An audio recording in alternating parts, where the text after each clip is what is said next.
Assalamualaikum warahmatullahi wabarakatuh. Perkenalkan, nama saya Hesti Apriani, peserta pelatihan dasar CPNS Angkatan 11 Golongan 2 Kelompok 2 tahun 2022.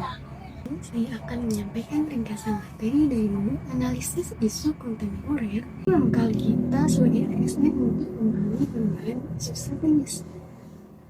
Materi ini membekali kita sebagai ASN untuk memahami perubahan lingkungan strategis dan mampu menganalisis berbagai isu penting yang mempengaruhi kinerja birokrasi serta kehidupan berbangsa dan bernegara. Tujuan utama pembelajaran ini adalah agar setiap ASN memiliki kemampuan berpikir kritis dalam memahami dan merespons perubahan yang terjadi di lingkungan strategis. Untuk mampu beradaptasi dan menghadapi tantangan tersebut, ASN perlu mengembangkan apa yang disebut sebagai modal insani. Terdapat 6 modal utama yang harus dimiliki, yaitu: pertama, modal intelektual, yakni kemampuan untuk berpikir kritis, kreatif, dan terus belajar. Kedua, modal emosional, kemampuan mengelola diri dan menjalin hubungan baik dengan orang lain. Ketiga, modal sosial, yaitu kemampuan berkolaborasi dan membangun kepercayaan. Keempat, modal ketabahan atau adversity, yakni daya tahan menghadapi kesulitan. Kelima, modal moral atau etika, yang mencerminkan integritas dan tanggung jawab dalam bekerja. Dan keenam,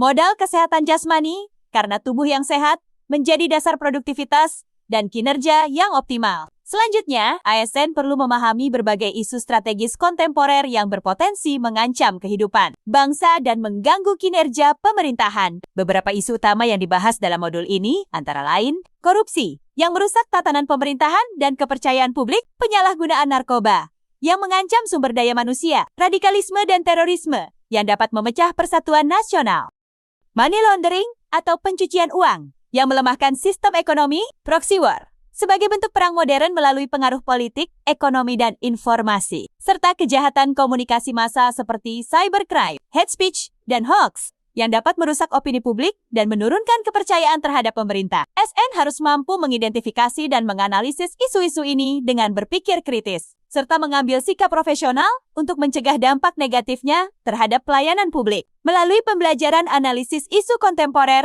kita belajar bahwa menjadi ASN bukan sekadar bekerja melaksanakan kebijakan, tetapi juga berperan sebagai agen perubahan yang menjaga integritas, nilai-nilai kebangsaan, dan profesionalisme dalam menghadapi tantangan zaman. Dengan memahami perubahan lingkungan strategis, mengembangkan modal insani, dan peka terhadap isu-isu kontemporer, kita dapat berkontribusi secara nyata dalam mewujudkan birokrasi yang bersih, efektif, dan berkelas dunia.